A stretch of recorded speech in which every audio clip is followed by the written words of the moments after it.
40 feet beneath the boats and the jet skis and the lake houses, there is a courthouse, there is a school. There are the foundations of 24 commercial buildings, the streets that connected them, and the wells that the families dug before any of them knew that the water was coming. The town was called Linn Creek. It was the county seat of Camden County, established in 1841, a thriving steamboat stop on the Osage River with churches and stores and a courthouse where the county's legal business was conducted for 90 years. Today it sits under 40 feet of water, and the families picnicking on the shore above it mostly have no idea it is there. The Lake of the Ozarks is one of the most popular recreational destinations in the American Midwest. Millions of people visit it every year for the boating, the fishing, the bars, the lake houses. Almost none of them know that the lake is artificial, that it drowned an entire valley of communities to create itself, and that the shoreline around it hides a collection of places stranger and darker than anything happening on the water. This is what is hiding around the Lake of the Ozarks, and it is considerably stranger than the lake itself. Subscribe right now, hit the button and the bell. Start with how the lake was made, because the lake was made on purpose, and the making of it required the deliberate destruction of everything in the valley. The Union Electric Company, now Ameren, Missouri, began constructing Bagnell Dam across the Osage River in 1929. The dam was completed in 1931. When the gates closed, the Osage River backed up behind the dam and flooded the entire river valley, creating a lake with more shoreline than the coast of California. The construction employed up to 4,000 people on any given day during the depths of the Great Depression, more than 20,000 over the course of the project, many of them the very people who were being displaced by the rising water their labor was creating. They built the thing that drowned their own homes, because in 1930 it was the only work available. The valley that flooded was not empty. Linn Creek was the largest of the communities lost, but it was not the only one. Towns named Old Linn Creek, Irontown, Gladstone, Arnholt, Zebra, and others were cleared and submerged. The residents were given the choice to move or be flooded out. Before the water arrived in the early months of 1931, most of the buildings were razed. The wooden structures, including the Christian and Baptist churches of Linn Creek, were burned. The county government relocated to a brand new town built on higher ground and named Camdenton. The displaced residents rebuilt their lives in a place that did not exist before the lake required its creation. The first hidden thing around the Lake of the Ozarks is what is still down there. Most of the buildings were demolished or burned before the flooding, but not all of the evidence was removed. Divers have reported seeing foundations, wells, roadbeds, and remnants of the town's infrastructure on the lake bottom. The iron smelter from the company town of Irontown has been reported still poking out of the water in low conditions. Whether anything substantial remains intact is the subject of decades of local debate. What is not debated is that the streets and foundations of a county seat are still down there in the cold and the dark, exactly where the town stood before the water came. The second hidden thing is the legend that grew out of the drowning. For decades, people around the lake have claimed that on quiet nights, you can hear the old church bell of Linn Creek ringing from beneath the water. This is folklore, not fact. The churches were burned before the flooding and the bells were removed. But the persistence of the legend tells you something about how the loss of the town registered in the regional memory. A community does not invent a story about a bell ringing underwater unless the drowning of the town left something unresolved in the people who remembered it. The legend is the emotional residue of a town that was sacrificed for a hydroelectric project and a recreational economy that most of the displaced never benefited from. Hit the like button. It tells the algorithm this story matters. The third hidden thing is the castle. On a bluff 250 feet above the Niangua arm of the lake stand the stone ruins of Ha Ha Tonka, an actual castle modeled on the European castles of the 16th century. Built in the early 1900s by a Kansas City businessman named Robert Snyder. Snyder died in 1906 in one of the first automobile accidents in Missouri history. Before the castle was finished, his sons completed it.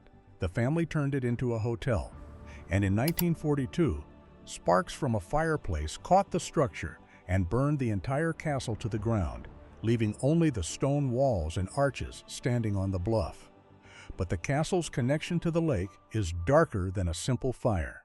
Ha Ha Tonka was built above one of the most beautiful natural springs in Missouri, a spring that fed crystal-clear blue water down a ridge into the valley below. When Bagnell Dam created the lake, the rising water backed up into the valley and reached the base of the Ha Ha Tonka Spring. Snyder's grandson described it bitterly, saying the lake water had besmirched the beauty of Ha Ha Tonka by invading it from the dam. The family had built a castle above a pristine spring, and the creation of the lake brought the artificial water up to meet the natural water, changing forever the landscape the castle was built to overlook. Then the castle burned. The ruins now stand as one of the most visited sites in the region, deteriorating slowly.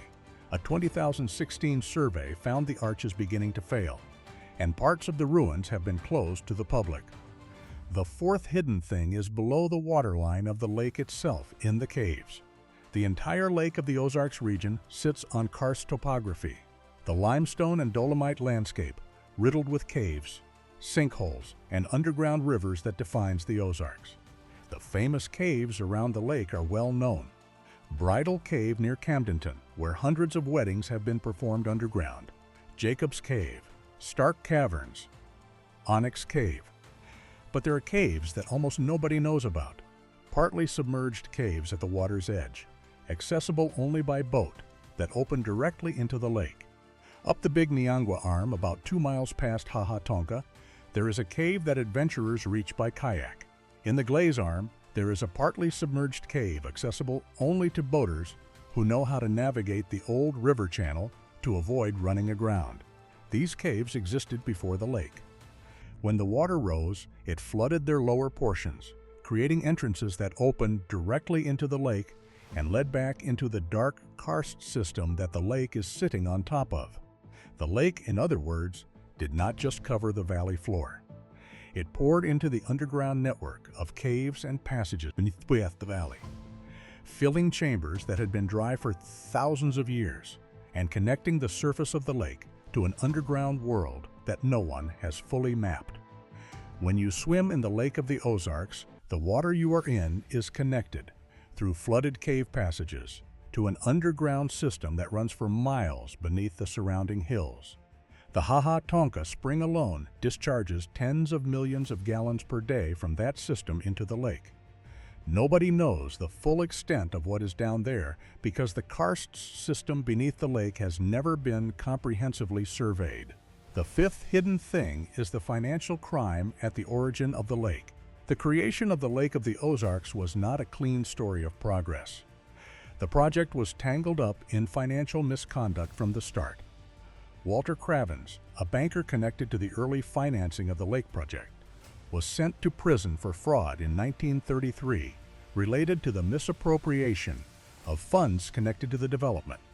The man who selected this site reportedly noted that the location was chosen, partly because the local population was not organized, meaning there was no one positioned to effectively resist the displacement and the flooding. The lake was created through a combination of genuine engineering achievement, Depression-era desperation for employment, financial crime, and the deliberate selection of a community that could not fight back.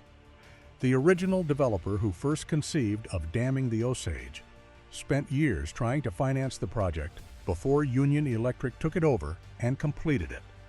The financing involved layers of holding companies and investment arrangements that drew regulatory and legal scrutiny. The Depression wiped out some of the early investors. By the time the dam was completed, the project had already produced one prison sentence for fraud and a tangle of financial arrangements that most lake visitors have never heard a word about. That history is not on the brochures at the lakefront resorts. The brochures show the boats and the sunsets. They do not show the courthouse on the bottom. The sixth hidden thing is the scale of what the lake replaced. Before the dam, the Osage River Valley was a functioning rural landscape. Farms, river communities, steamboat commerce, the accumulated infrastructure of 90 years of settlement. The lake did not fill empty wilderness. It filled an inhabited valley. The Wilmore Lodge, near Bagnell Dam, built as the headquarters for the dam project, contains 5 bedrooms each, named for one of the communities that were swamped to create the lake. The people who built the lodge knew exactly what had been lost. They named the rooms after the drowned towns. The memorial is hidden in plain sight inside a building that most lake visitors drive past without entering. The seventh hidden thing is what the lake is becoming now. The same lake of the Ozarks that drowned a valley to create a recreational economy is now at the center of the current Ozarks story. The short-term rental takeover pricing out permanent residents, the data center developers eyeing the water, the aquifer pressure, the explosion of outside investment in lakefront property. Camden County residents packed a commission meeting in 2026 to oppose a data center development that would have drawn on the region's water. The lake that was created by displacing a community for outside economic interests in 1931 is now defending itself against a new wave of outside economic interests in 2026. The pattern that created the lake is the same pattern now reshaping the communities around it. The Lake of the Ozarks looks peaceful on a sunny afternoon. The boats drift, the fishermen cast. The families picnic on the shore. 40 feet below them is a courthouse. On the bluff above them is a burned castle. At the water's edge are caves that lead into the dark. In the lodge near the dam are 5 rooms named for 5 drowned towns. And in the county commission meetings, the descendants of the people who lost the valley are fighting the next version of the forces that took it. What is hiding around the Lake of the Ozarks is the entire history of how the Ozarks gets used by people who do not live there. The lake is not the attraction. The lake is the evidence. Subscribe if you haven't. Hit the bell. Drop a comment. Have you been to the Lake of the Ozarks? Because most of the people on the water have no idea what the water is covering. Thank you for watching. The truth doesn't shout. It waits for you to look closer.